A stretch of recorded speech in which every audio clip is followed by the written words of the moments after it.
Good morning. Thank you for joining us here at First Baptist Church in Pelzer, South Carolina, as we continue our study of Growing Up Kids God's Way.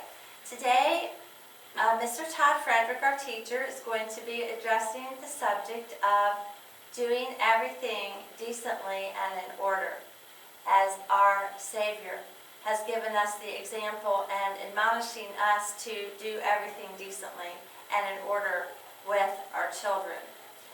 As they hopefully are following our example. We'd like to welcome you all to the second Sunday of Advent as we remember Jesus, who came down from heaven to have love and compassion on us and grow up on earth here so that he could go to the cross and die for our sins and fulfill his purpose of being our Savior. We would also like to welcome all of you to our fellowship this coming Thursday at 7 o'clock at our home.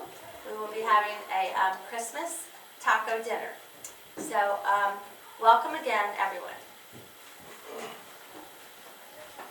Okay. Thanks everyone for coming by and watching online. Read comments and so forth. We're continuing our study on how to raise our children with the right character qualities, and we've been going through those like attentiveness and obedience and all those things, and these are all important that as we train up in our children that we ourselves hopefully are living them out.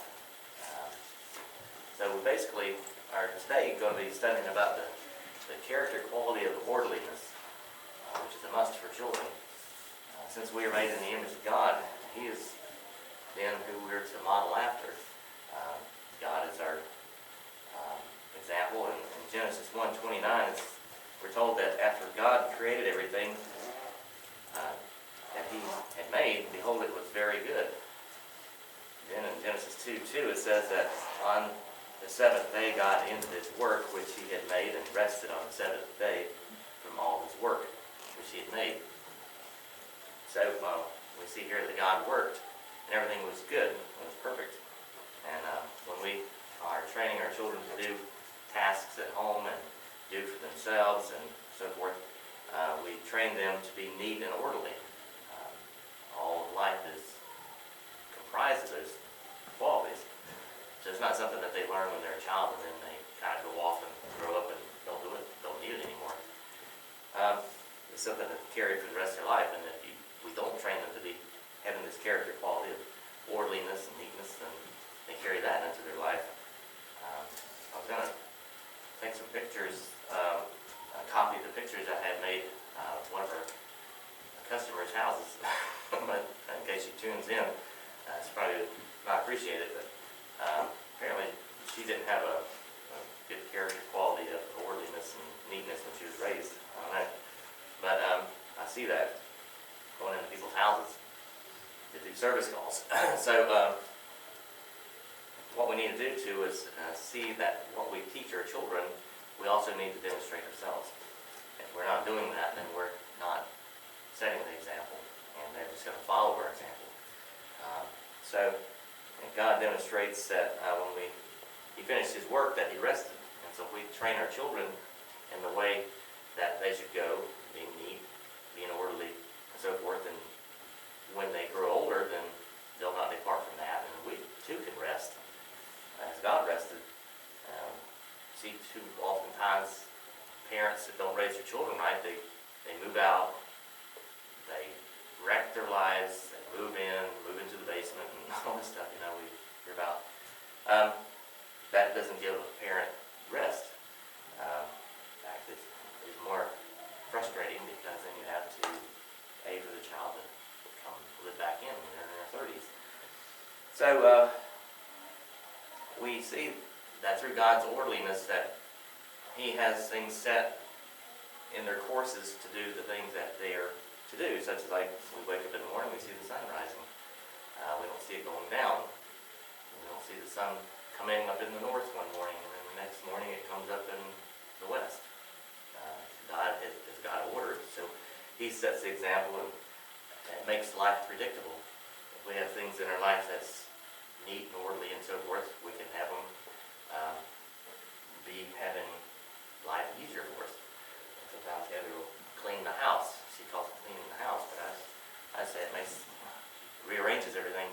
used to grabbing something here. You rearrange the pantry. I'm used to reaching for the peanut butter. I reach it, well, hey, where's the peanut butter? So look over in this other cabinet. So I'm like, okay. So I usually have to put it back over here. I want to keep my orderliness, you know. But when you have orderliness, we have predictability, and then makes life a lot more conducive for running smoothly. We wake up, in the morning, like I said, and then at night we look up and we see the stars. Like when I was a little boy, I'd look up in there and see the Big Dipper and the Little Dipper, stuff like that. Three wise men, so to speak, and all that. Well, the other night it was a nice starry night. I looked up and I saw the Little Dipper, and it was showing there again God's course of having things done precisely and in His order. Well, I am always open to suggestions in this area, because this is not a strong area for me. But one thing that's helped me, just one little teeny tiny suggestion, is that I used to go around looking for my keys all the time. So now I decided to put a little key rack up at the back door, so I always know where my keys are. So that's cut down on a lot of frustration in that area. Yeah, maybe I ought to start changing your key rack to different places. It's better over here. No. Orderliness, that's a good example. And then Psalm 136, 7 through 9, we're told that to Him made great lights, and that the sun to rule by day and the moon and the stars by night. And of course, people who are sea merchants, they're out at nighttime, they can tell how to navigate because the stars are in the right place. They see the North Star. And then the next month they look up and now it's in the south. No, it's always in the same place. So that shows orderliness, and it's helpful, even in things like guiding a ship. So then in Proverbs 8:29, we're told that God gave the sea His decree that the waters should not pass His command. So if you ever gone to the beach and you see the water come rolling up, and it rolls back, and it's set on the course of the moon tides, full moon and so forth. You get more tide rolling in and so forth, more pool. But those are all things that are predictable. Except when you have a storm, then it rolls out further. But those are generally predictable too, according to what wind speeds you have and so forth. But the idea is orderliness and neatness equals predictability and a better ease of life. And when we instill that into our children, then they can be better equipped for school, organizing, not so much things, but then you think about time. If you are better organized, then you can organize your schedule and have things be done on a timely basis. Oftentimes we have obstacles that occur in our life that throw off our schedule. Get a flat tire, like this week, a blown out spark plug. Now I'm riding on 9 plugs out of 10. So this time when it happened, it wasn't so big a deal. The first time it happened was pretty rough. I was coming down I-26 going 70 and threw a spark plug out. Sounds pretty loud, so thought my engine was blown up. Those are things that we can predict as much as we can in our schedule if we are not slothful ourselves. Things happen, then we can accommodate that. But like storms and the tide coming in and so forth, you can accommodate those things and prepare. Then in 1 Corinthians 14:40 it states, we're told to let all things be done decently and in order. So if we do things in order and they're done decently, then our life is much better. And for our children, if we train them up like that, then their lives will be much more decent and orderly. So we have to be taught to pass these teachings down to our children, how to be neat and orderly. Why? Because of sin. Sin comes in and ruins everything, just like Adam and Eve, going back to the original start of things. Adam and Eve were in a garden, everything was perfect. They didn't have to do anything other than tend the garden and so forth. Didn't have to worry about chopping wood and putting it in the fireplace and all this stuff, make sure that their appliances were working. They didn't have any of the problems. But as soon as a sin occurred, then they had to be put out of the garden, and life got worse. So because of sin, we need to teach our children neatness and orderliness. Because before, like I said, it was everything was perfect, and then after sin, you had confusion and disorder. And that's just a thing that we want to cut down in our lives. If we have neatness and orderliness, then we have predictability.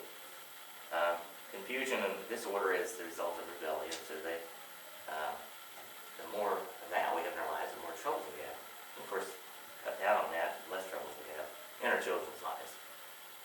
We teach them organization in objects and time, and that's most helpful for them and us.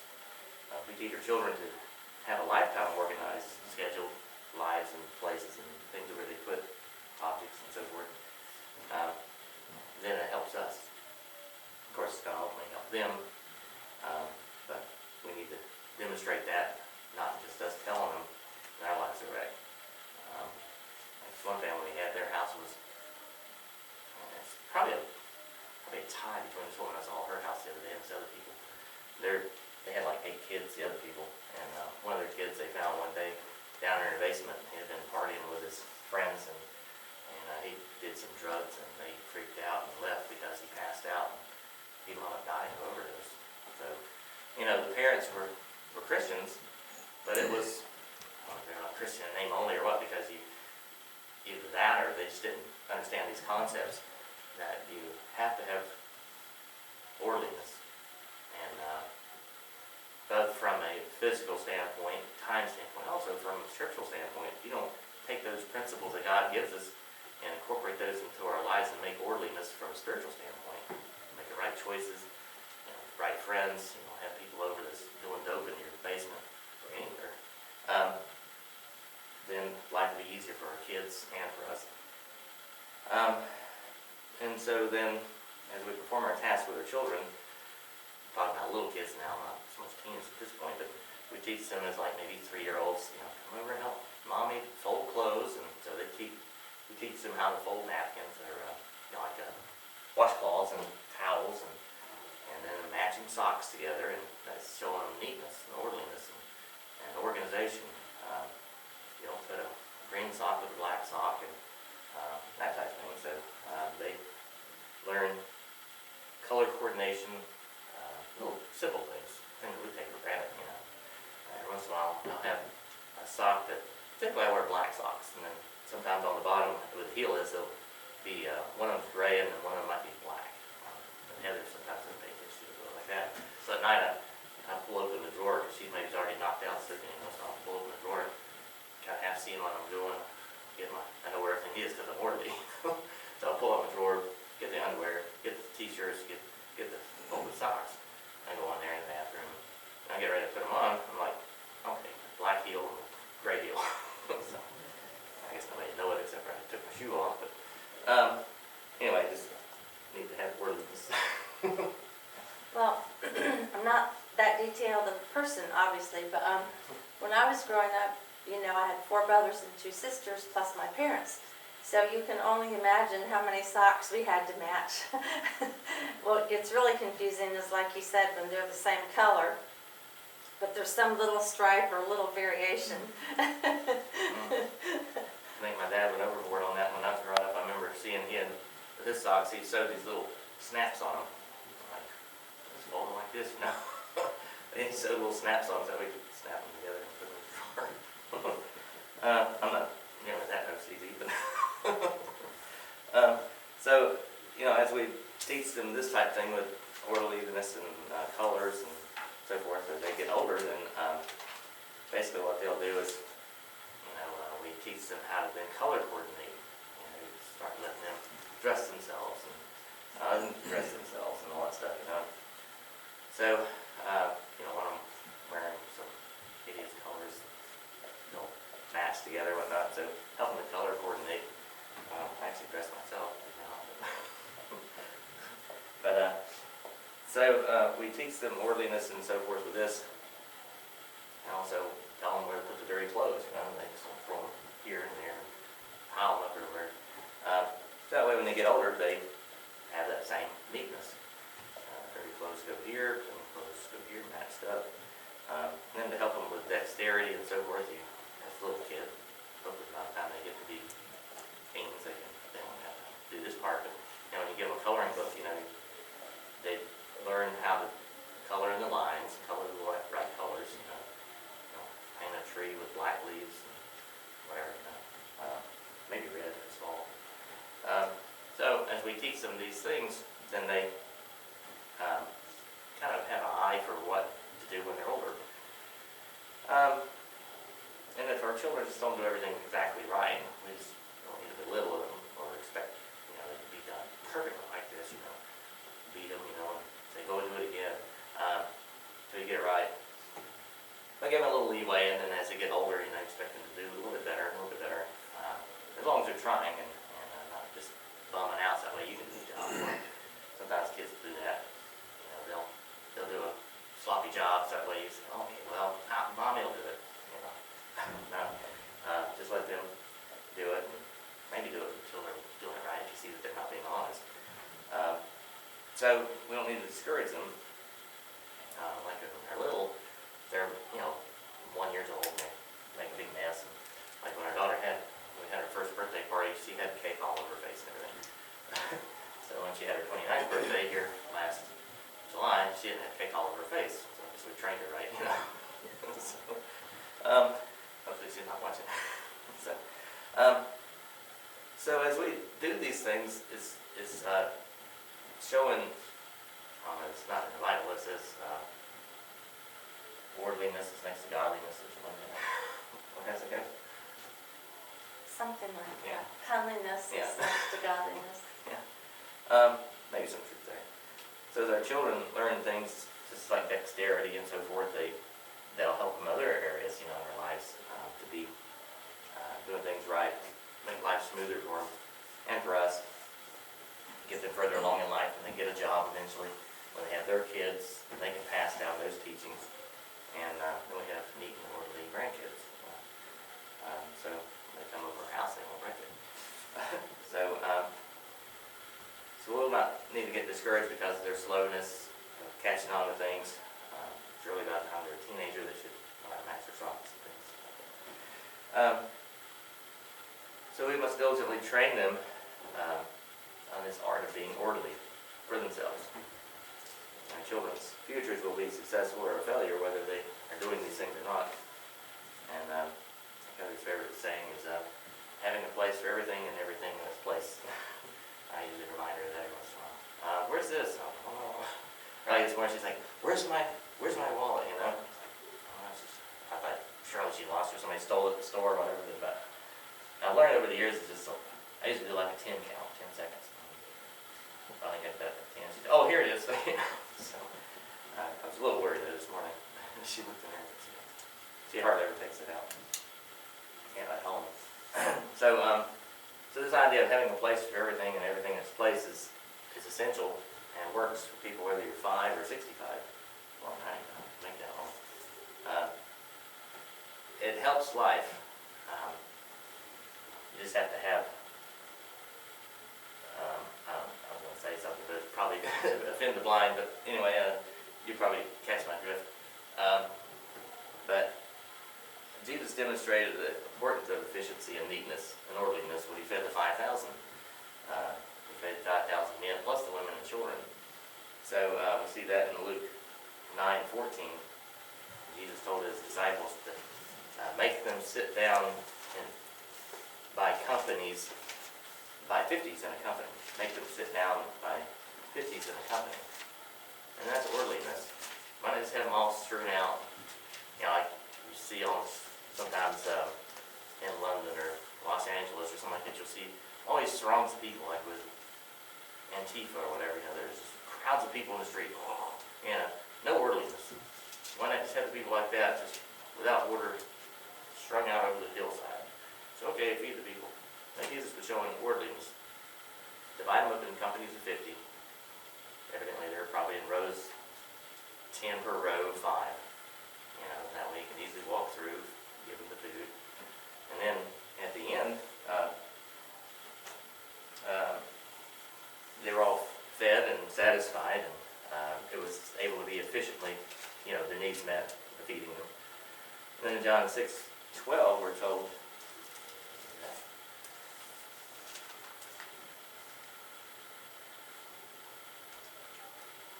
When they were filled, he said unto his disciples, Gather up the fragments that remain, that nothing be lost.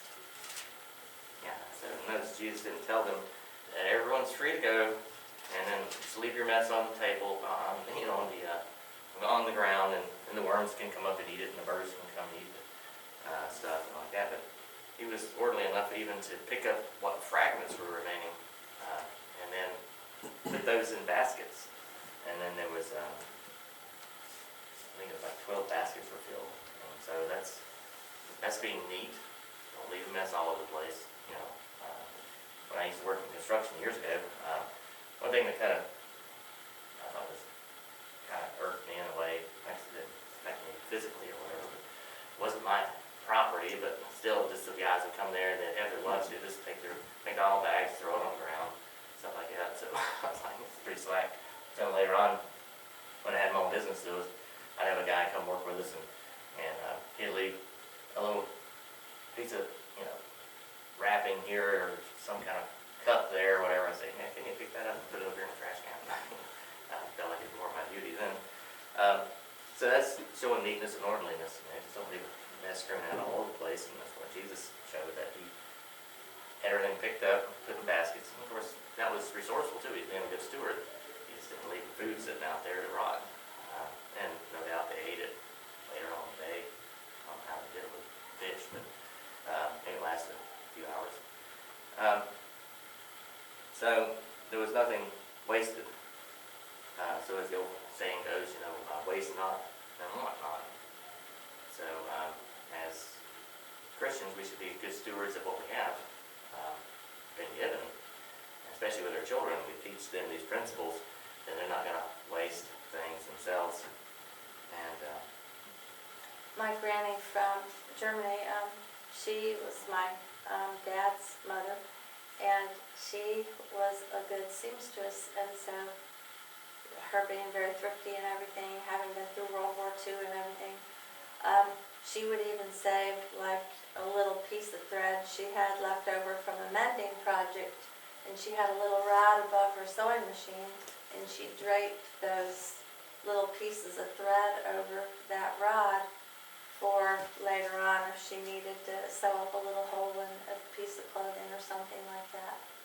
So being resourceful like that saves us money, which then, of course, if we think about, okay, I saved 25 cents today.